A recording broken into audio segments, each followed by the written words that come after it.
This film is about me. Oh, now that's not me now. That's me now.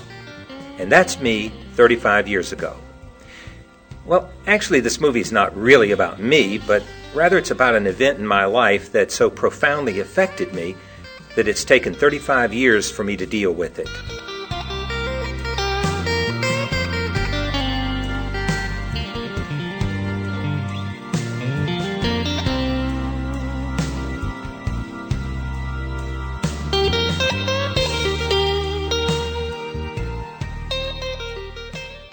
Let me begin by saying that my story isn't about rescuing prisoners or fighting my way up a hill with men dying all around me.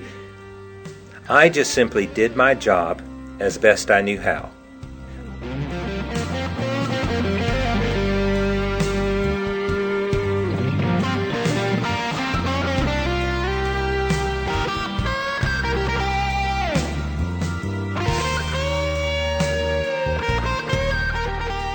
It all started March 16, 1969, when I boarded a jet at the Memphis airport on orders for Vietnam.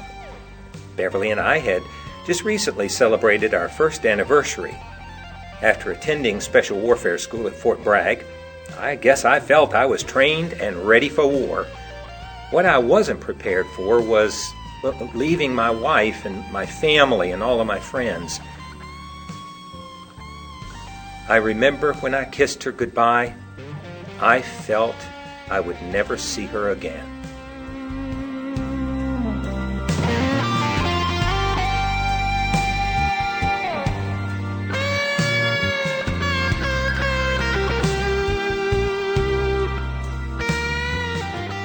I arrived in Vietnam at Tan Son Nhut Airport near Saigon. After 2 weeks in language school, I was sent to Vien Long Province, a peaceful area north of Can Tho that had actually experienced increased enemy activity, which resulted in several advisors being killed or seriously wounded. I was going to be part of a group of reinforcements for several mobile advisory teams known as MATs. As we drove to the airport, we passed the American Embassy. Several years later, I watched news reports of men and women struggling to escape the invading North Vietnamese army. They were clutching to the skids of helicopters that were evacuating people from the rooftop of that same building. As we drove, I was struck by the beauty of the architecture, especially the beautiful gates and walkways. I marveled at their temples and at their churches. At the airport, I was issued a rifle which I kept by my side the whole time I was there. Then I boarded a military transport to Can Tho, where I was transferred to an Air America flight to Vien Long City. As we flew over the countryside, I noticed that the land was rather barren in places. The pilot said that those areas were actually treated with something called Agent Orange, as a way of defoliating the area to keep the Viet Cong from hiding and shooting at the aircraft. We also flew over a triangular-shaped mud fort. We circled Vien Long City and landed at a small airport where I was met by a young lieutenant who introduced himself as Lieutenant Schoberg, leader of MAT 97. He took me to a small village 10 miles from Vien Long City. We lived in a mud hut that was reinforced with concrete and steel plates. It was probably the safest place I stayed in during my tour. We had all the modern conveniences, even a hot shower. Let me tell you that the men I worked with were highly skilled professional soldiers, totally dedicated to helping the South Vietnamese learn to protect themselves from the local Viet Cong as well as the invading North Vietnamese army. At Fort Bragg, I was told to never trust anyone. Many Vietnamese were known to be upstanding citizens during the day and active Viet Cong at night. Even some village leaders were suspected of being VC sympathizers. As a result, I chose to be quite skeptical of whatever any Vietnamese told me. There was one exception, a militia leader named Nguyen Van Ngoc. He was a member of the South Vietnamese regional forces and a firm believer in democracy. He loved the American soldiers, and he did all he could to aid our mission. Our mission was to train local volunteers to protect their villages and towns from the Viet Cong. These men were divided into two groups. There was the regional forces and the popular forces. We called them the RFs and PFs. The regional forces worked often full-time for the local province chief.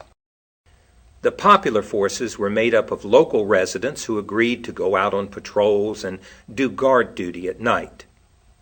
During the day, they did their regular jobs as farmers or other kinds of tradesmen. We often accompanied these soldiers on their patrols. I discovered the hard way how different Americans are from Vietnamese. They could walk right through the mud quite easily. Me? Well, I got stuck up to my waist several times. The Vietnamese laughed as they pulled me out of the mud. One of our jobs was to oversee the construction of local outposts at strategic points along the Mang Thit River.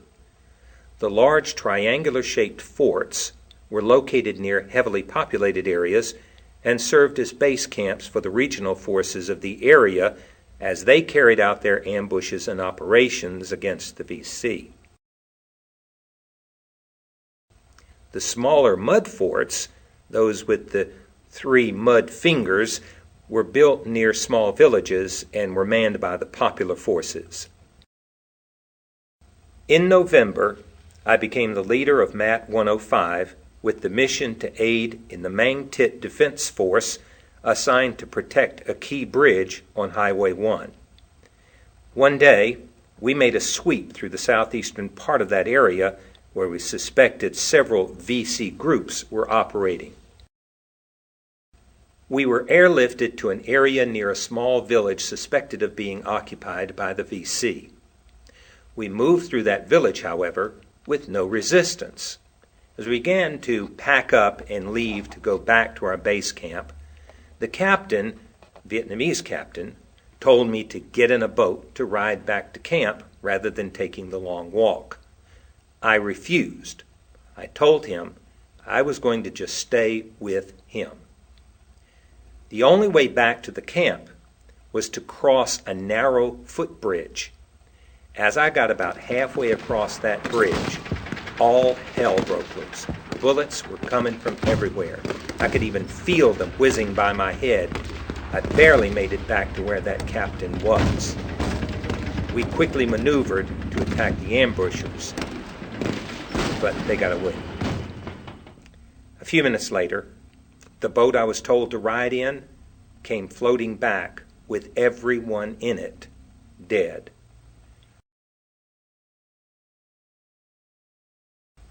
Well, in December, I got a chance to spend 7 glorious days together with my wife in Hawaii. We even celebrated our 2nd anniversary. It was in Hawaii that, I made a decision that I was going to do whatever it took to go home. I was going to put my teacher training skills to good use, to dedicate my life to helping youth prepare for their future.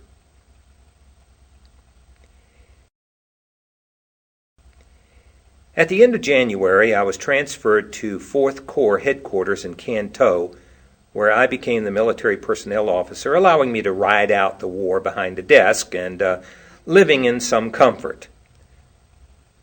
But what I told you about was not what disturbed me the most. You see, my personal war had nothing to do with politics, military training, or killing people. My heart went out to the children. I just wanted to help them all. I arranged every chance I could for medical care for as many as I could. I gave them food, clothing when we had some to spare, and I worked to promote democracy in their villages to help them to be raised in a free society. My heart just tore apart when I was told that this little girl was reported as being killed. Then I spent 2 days in despair when I heard about the mutilation and death of this little boy who loved being with us and sharing our food. He was so proud of the uniform that we made for him. The children, they tried to play in the middle of horror and tragedy. I saw what war does to children, the ones who suffered the most. Well, there was a Catholic orphanage near our area, so we often tried to help the sisters who looked after them. There was so much death. So many children were left homeless and destitute. I saw so much pain and so much suffering.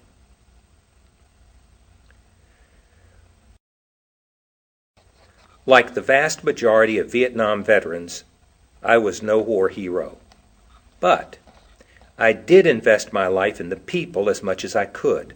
So many of them were trusting in us. Then I saw them betrayed when our nation cut and ran.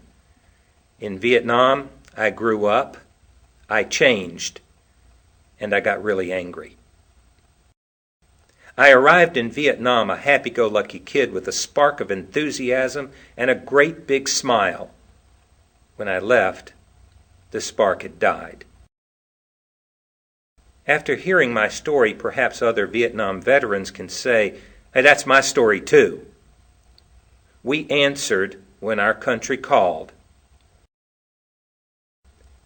I finally come home emotionally, but I think I've also learned what life really is all about.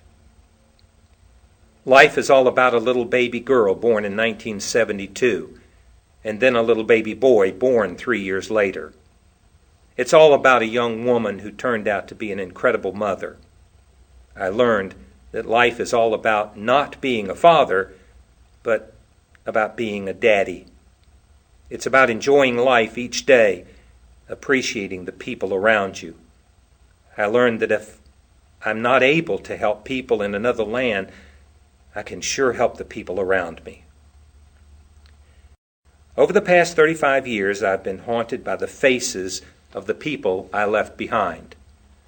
In a sense, this movie is my way of making amends to them. I have no idea what our nation could ever do to make amends for what was done to them in their most desperate hour. So, what about me?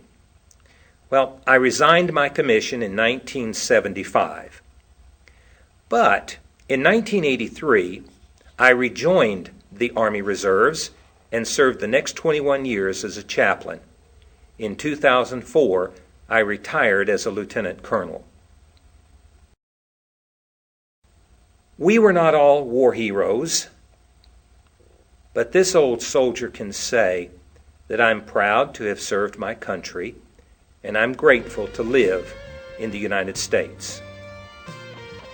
But I think that we as a nation must never forget that when we stretch out our hand in friendship to help people in another land,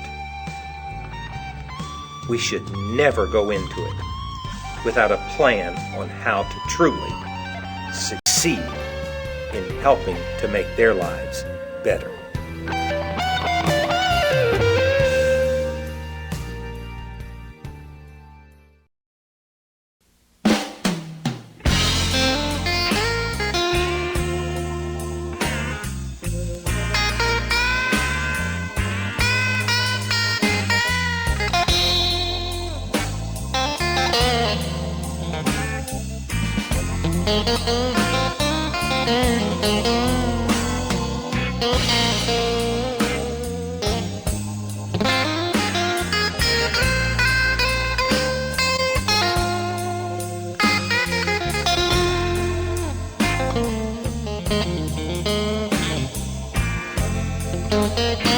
Thank you.